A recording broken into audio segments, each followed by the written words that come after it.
O comentador da RTP, Ricardo Jorge Pinto, está connosco para a análise a estas primeiras páginas. Ricardo, bem-vindo. Olá, boa noite.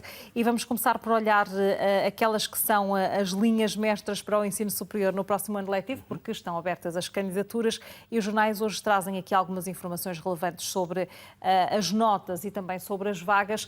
O que é que vai ser mais importante perceber sobre os próximos tempos e a forma como se redesenha todos os anos o ensino público em Portugal? Em primeiro lugar, esta questão das vagas, que está aqui destacado, sobretudo no Jornal Público, nesta manchete, que fala de 12 cursos que, com notas mais altas, acima de 17, vão aumentar as vagas. Mas aqui é preciso recordar que são 12 de um grupo que deveria ser bem mais alargado, porque aquilo que a lei agora diz é que qualquer curso que tenha um número significativo de alunos com mais de 17 valores deve obrigatoriamente aumentar as vagas, por uma razão que nos parece mais do que sensata. Deixar um aluno com mais de 17, ou seja, um aluno muito bom ou excelente, sem lhe dar a oportunidade de ele frequentar o curso que quer, é pouco compreensível e, portanto, tem que haver aí um esforço das instituições para poder albergar o aluno que conseguiu essa mesma classificação.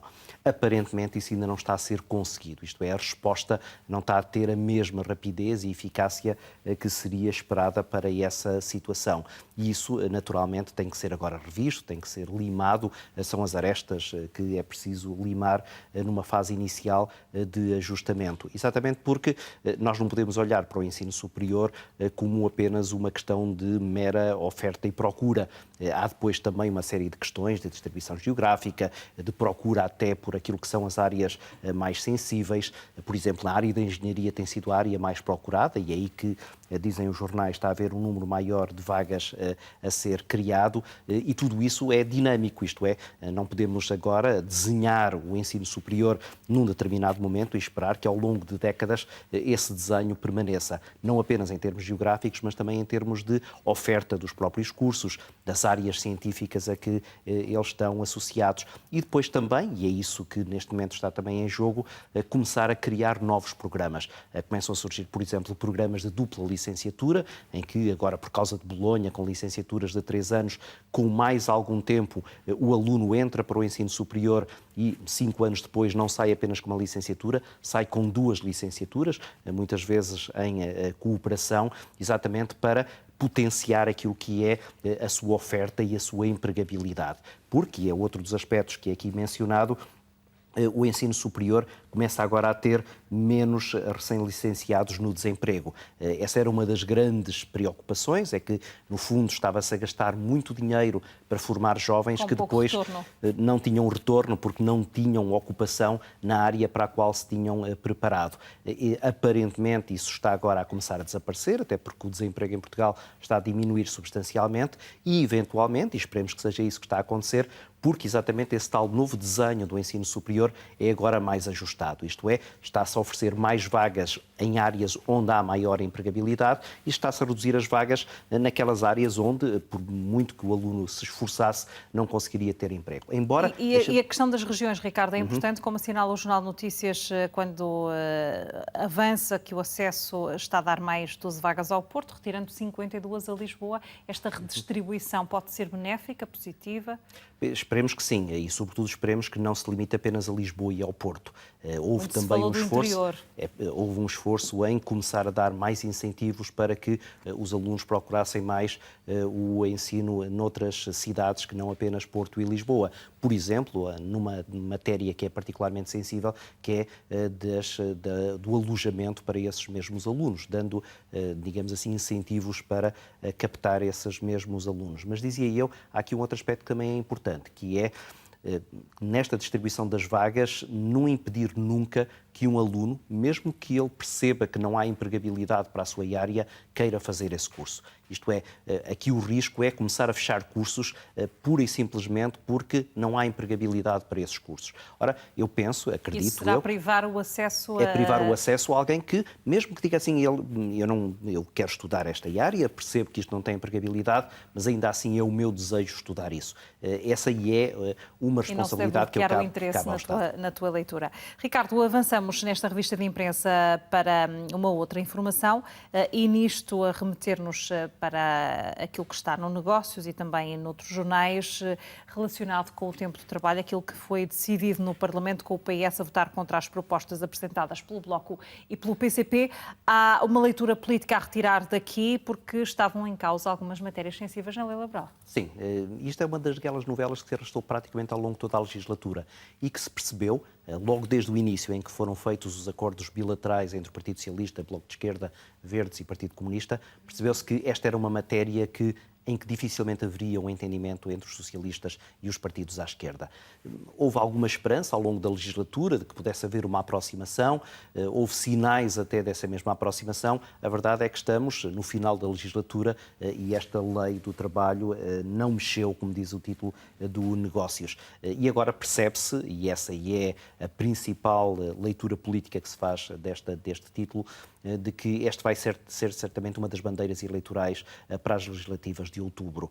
Vai ser uma das questões que vai distinguir exatamente o Bloco de Esquerda e o Partido Comunista do Partido Socialista, deixando a direita, de alguma maneira, a falar sozinha neste território, com soluções que são claramente distintivas daquelas que, eventualmente, numa próxima legislatura, possam ter a tal maioria de esquerda para permitir uma aprovação.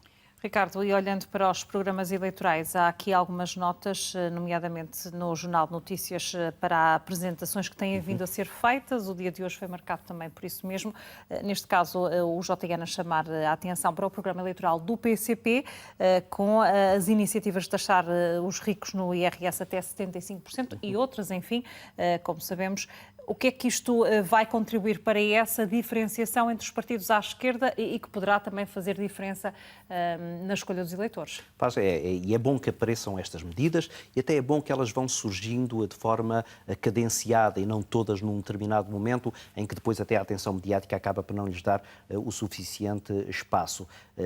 Não é isso que tem acontecido e ainda bem, começamos agora a ouvir as várias propostas que os partidos têm para apresentar e esta é particularmente relevante porque de alguma maneira é também uma marca de distinção do Partido Comunista, que há muitos anos tem insistido nesta tecla, isto é, de carregar mais em termos fiscais aqueles que têm mais posses, libertando, digamos assim, o esforço para os que têm menores rendimentos. Até que ponto isto é execuível? É aquilo que agora falta saber, porque percebemos que sempre que se mexe nos escalões de IRS, imediatamente as contas têm que ser todas refeitas. E falta-se também saber, e que este título não nos dá ainda essa indicação precisa, de quem são os tais ricos que podem ir até aos 75% do IRS. Porque a atual distribuição de escalões tem depois essa nuance que não é muito simpática, que é alguém que tenha rendimentos na ordem dos 100 mil euros está a pagar tanto de IRS como alguém que ganha 1 milhão ou 2 milhões ou 5 milhões de euros. Né? E, portanto, considera-se...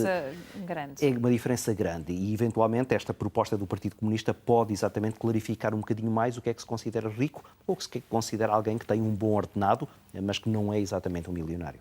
Ricardo, Rui Rio veio também a público a falar sobre as propostas para a área da saúde. Não se encontram nas primeiras páginas as ideias que foram lançadas pelo líder do PSD e quem aparece e na edição do Público é o Carvalho, candidato no Porto, que está à frente, como sabemos, de Rui Rio, este jovem que se mostra a favor de uma política com e menos contra. Isto vai, de certo modo, ao encontro da ideia alternativa de Rui Rio e de uma oposição que não tem sido aquilo que muitos sociais-democratas queriam. Pode ser. Desde logo há aqui um ponto a favor da estratégia de Rui Rio. É que pelo simples facto de serem novos rostos e serem até jovens, com ideias diferentes, começam a ganhar alguma visibilidade mediática. E aí já, imediatamente, Rui Rio está a marcar pontos com a sua opção de não ir buscar os candidatos do costume e substituí-los por rostos que nós ainda não conhecemos e que, se calhar, queremos mesmo conhecer, e é por isso que há essa atenção mediática. Agora, é preciso que se vá para além disso. Não basta apenas escolhê-lo porque é um novo rosto, é preciso que esse novo rosto tenha também novas ideias. E é isso que agora se pretende e é isso que vamos ver se é conseguido. No título que temos aqui, relativamente a este cabeça de lista do PSD pelo Porto, temos desde logo uma proposta que é uma daquelas propostas que divide sempre a população. Dar ou não dar o voto a jovens de 16 anos. E haverá sempre aqueles que acham que 16 anos é ainda muito novo, são ainda demasiado jovens, pouco maduros para ter esse direito de voto. E há aqueles que consideram que, se aos 16 anos até já podem conduzir alguns veículos motorizados, porque não também poderem começar a ter o direito de voto? Eu diria que esta vai ser uma daquelas questões fraturantes e que nos vai pôr a discutir, e ainda bem. Ricardo, avançamos também nesta revista de imprensa com a análise àquelas que são as conclusões ou melhor, a lista de devedores que foi revelada pelo Banco de Portugal. As conclusões ficarão mais com certeza para os deputados, porque não há acesso aos nomes. Aquilo que vai contando a imprensa ajuda ou não a desenhar um cenário que nós praticamente desconhecemos. Desconhecemos e aquilo que vamos conhecendo desconfiamos e não é muito agradável. Começamos logo a perceber que a Caixa Geral de Depósitos, que é um banco público, e esse é o aspecto aqui mais crítico, foi um dos bancos que teve mais crédito mal parado e aquele que albergou muitos destes grandes devedores. E isso não é um bom sinal para o funcionamento do sistema bancário, desde logo, mas para o sistema bancário público. E, portanto, há aqui uma necessidade de responsabilização, como diz João Almeida, que seria incompreensível que depois de tudo isto, depois de tudo o que vamos sabendo, não haja uma responsabilização. Mas, por muito incompreensível que possa parecer, eu diria que é bem provável que venha a acontecer isso. Ou então encontra-se qualquer bode expiatório mais cinzento, chamemos-lhe assim, para albergar todas essas culpas. Agora, é incompreensível isto, é incompreensível como é que se deixou durante tanto tempo, devedores, muitas vezes de forma completamente incompreensível, porque se poderia ter percebido certamente que eles não seriam capazes de cumprir os seus deveres. E, por exemplo, Ricardo, se me permites aqui o Jornal Público, e recordando ao cliente do Ministério, o 12, o principal devedor da Caixa, este cliente teve um crédito de 1.144 milhões e registrou logo perdas. Logo perdas. Isto significa que não houve uma avaliação daquilo que era a capacidade para ele cumprir os seus compromissos. A isto chama-se má gestão, a isto chama-se incompetência. Ora, e a incompetência e a má gestão não podem ser premiadas. E aquilo que nós vimos foi que, ao longo de muitos anos, e estes casos que estamos a falar são 2007, e aparentemente foi entre 2007 e 2012 que muitos destes casos dos grandes devedores aconteceram, durante muito tempo isto aconteceu repetidas vezes. E como é que esses mesmos gestores depois, calmamente, continuam a sorrir, a ganhar muitas vezes bónus por incompetência? É isso que não é compreensível e, no caso da Caixa Geral de Depósitos, é isso que não pode ser aceitável num regime democrático. Ricardo, ainda nesta revista de imprensa, o olhar português sobre aquilo que aconteceu em Estrasburgo, com a eleição de Ursula von der Leyen, a imagem quase que fala por si, a primeira mulher a chegar à Comissão Europeia, a própria a mostrar-se emocionada. Ricardo, conseguirá avançar com as medidas que apresentou aos deputados? Pois, a União Europeia sofre de um grave problema estrutural naquilo que se chama o seu projeto. E a verdade é que não se percebe muito bem que projeto é esse. E tanto não se percebe que depois esta própria escolha é uma escolha à revelia de tudo aquilo que tinha sido prometido aos eleitores europeus. Porque aquilo que tinha sido prometido aos eleitores europeus era que eles, ao votarem nos eurodeputados, estavam também a votar nos chamados Spitzenkandidat, isto é, os candidatos que, de alguma maneira, nem cada uma das famílias políticas, se obtivessem o maior número de votos, seriam depois passíveis de eleição para o cargo de Presidente da Comissão Europeia. Ora, a certa altura, os partidos ignoraram completamente essa promessa que fizeram aos eleitores e disseram, pronto, afinal não é nenhum desses Spitzenkandidat, nós temos aqui uma outra pessoa que até agrada a alguns setores políticos irrelevantes e é ela que vai ser escolhida. Eu acho que isto é uma enorme falta de respeito pelos eleitores que esperavam estar a votar numa coisa e afinal acabaram por votar noutra. Curiosamente, as atenções agora voltam-se para o facto dela ser mulher, para o facto dela ter uma agenda que até parece muito simpática, quando estão a esconder que, na verdade, aquilo a que nós chamamos o projeto europeu é cada vez menos democrático. E se calhar muita razão têm os britânicos ao quererem abandonar este barco que aparentemente tem águas muito turvas. Ricardo, na atualidade internacional vamos olhar algumas notícias, ou pelo menos duas que trouxeste a esta edição do Manchetes, e vamos começar por ir espreitar esta informação que está no Washington Post e que revela o discurso que Richard Nixon teria dado em caso de desastre na Lua. Isto porque estamos a assinalar os 50 anos da chegada do homem à Lua, do início da missão Apollo 11, e a Casa Branca tinha preparado uma mensagem para o caso dos astronautas não conseguirem voltar à Terra. Antes do desembarque, a 20 de julho de 1969, havia muitos receios de que isso pudesse mesmo acontecer, e a Casa Branca e a NASA tinham planos para que isso, se Neil Armstrong e Buzz Aldrin aterrassem na Lua e não conseguissem sair, nem voltar à cápsula espacial, haveria instruções e também um discurso à nação já preparado que poderia ajudar a enfrentar essa situação do ponto de vista público. Para além das palavras, tinham sido dadas também instruções, um documento que esteve escondido durante 3 décadas. Ricardo, comprova que havia muitas incertezas à volta desta operação, que acabou por ser um pequeno passo para o homem e um grande passo para a humanidade. É verdade, temos que recuar 50 anos, e há 50 anos, com tecnologia muito menos avançada do que aquela que nós temos hoje, uma ida à Lua, a lunar, de pôr um homem a passear na Lua, era realmente um projeto muito, muito arrojado. E, portanto, era mais do que sensato que houvesse um plano para as coisas correrem mal.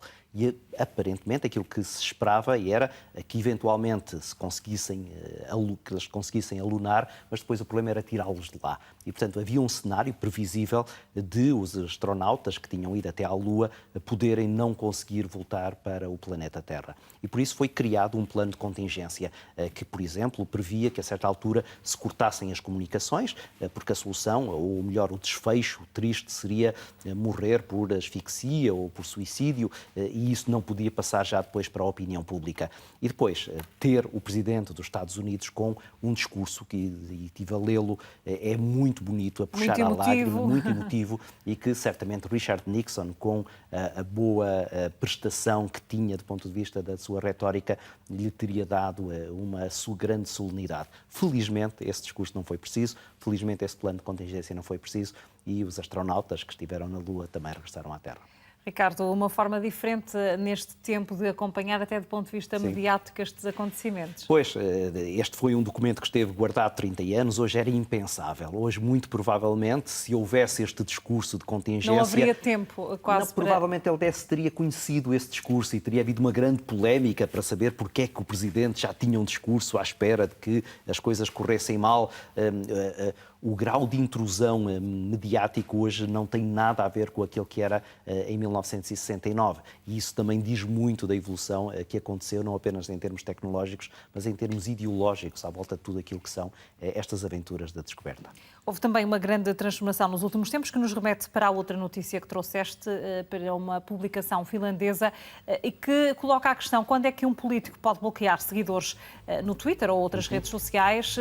Esta semana o Tribunal de Recursos dos Estados Unidos disse que Donald Trump não pode impedir que as pessoas sigam a conta oficial do Twitter, mas é um problema que está a afetar as várias democracias, e aqui a remeter esta notícia para aquilo que acontece na Finlândia, porque tem-se vindo a agravar esta situação com o exemplo dos representantes dos Verdes e da esquerda, que recebem muitas mensagens consideradas inapropriadas, e há entendimento de que, se alguém se comporta de maneira adequada, o bloqueio é possível e não deve ser banido. Ricardo, há leituras diferentes, se deve haver ou não limites, é uma questão que se impõe aos políticos para bloquearem os cidadãos. Porque todos nós sabemos quem são os trolls que andam nas redes sociais com linguagem muito própria, a fazer bullying às figuras públicas, e se até se entende que alguém que tem uma conta pessoal numa rede social, a certa altura diga eu não estou para tolerar isto, a questão que se coloca é: e se essa pessoa ocupa um lugar público? E se essa pessoa é um ministro? E se essa pessoa é um líder de um partido político?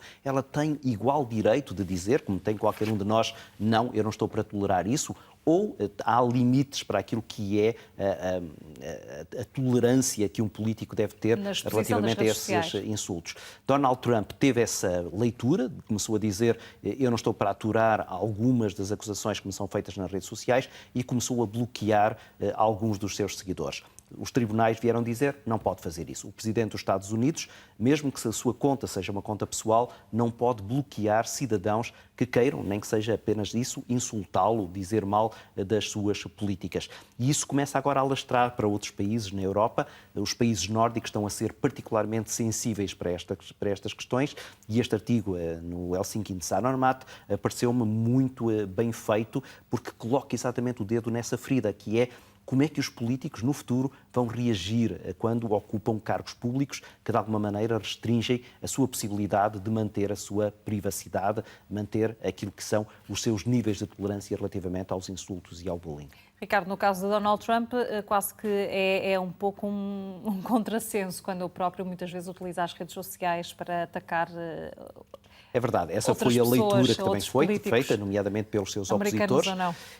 Mas depois também é curioso, é que é o próprio Donald Trump que agora se queixa da empresa que gera o Twitter, de que há muita gente que está a tentar segui-lo e que não consegue. E Donald Trump está a apontar o dedo às grandes multinacionais tecnológicas, ao Google, ao Facebook, etc., a dizer que está a ser feita alguma censura. E de resto ele teve uma espécie de cimeira esta semana na Casa Branca, onde juntou muitos daqueles que são os influencers destas redes sociais, naturalmente os conservadores de direita, para exatamente apontar o dedo para essas empresas, dizendo há quem me queira seguir e não consegue, invertendo, como ele faz sempre com muita habilidade, o bico ao prego. São, por isso, os novos desafios desta era das redes sociais, sobretudo quando elas se cruzam com a política. Ricardo Jorge Pinto, obrigada pela tua presença. É assim o fim desta emissão do Manchete das 3. Eu desejo-lhe uma ótima quarta-feira.